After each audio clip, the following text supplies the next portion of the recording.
అందరికీ నమస్కారం.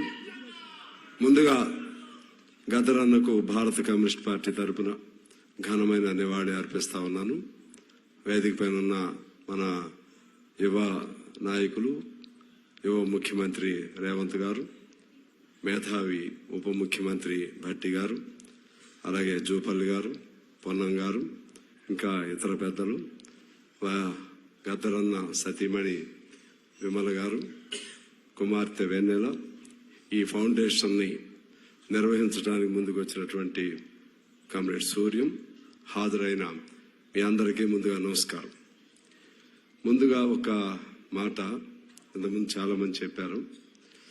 ఆనాడు ముఖ్యమంత్రిని కలవటానికి గద్దరన్న 3 గంటలు గేటు ముందు కూర్చున్న దర్శనం లేదు. కానీ ఈనాడు ఈ ప్రజా ప్రభుత్వం అధికారంలోకి వచ్చినాక మొదటి ఒక విప్లవకారుణ్ణి, తెలంగాణ ఉద్యమకారుణ్ణి గౌరవించుకునేటువంటి దాదాపు 2 నెలలు కూడా కాలేదు, మొదటి అవకాశంలో గద్దరన్న జయంతి వచ్చింది.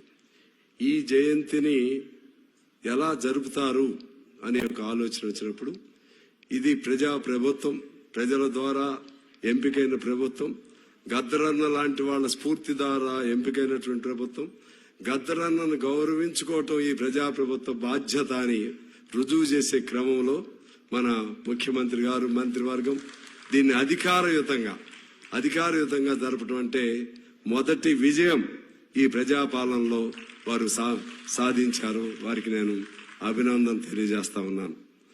గద్దరన్న అంటే ఆయన మాట ఒక తోట, ఆయన అడుగు ఒక చిందు వేస్తే అది ఒక పిడుగు, ఆయన పాట పాడితే అది నిప్పుల రాగం. అటువంటి గద్దరన్న దాదాపు ఆ కాలానికి ఈ కాలానికి సంధానకర్తలాగా ఉన్నారు. నాకు తెలిసి తెలుగు సాహిత్యంలో చాలా చాలా గొప్ప వాళ్ళు ఉన్నారు. చాలా మంది ప్రజా గాయకులు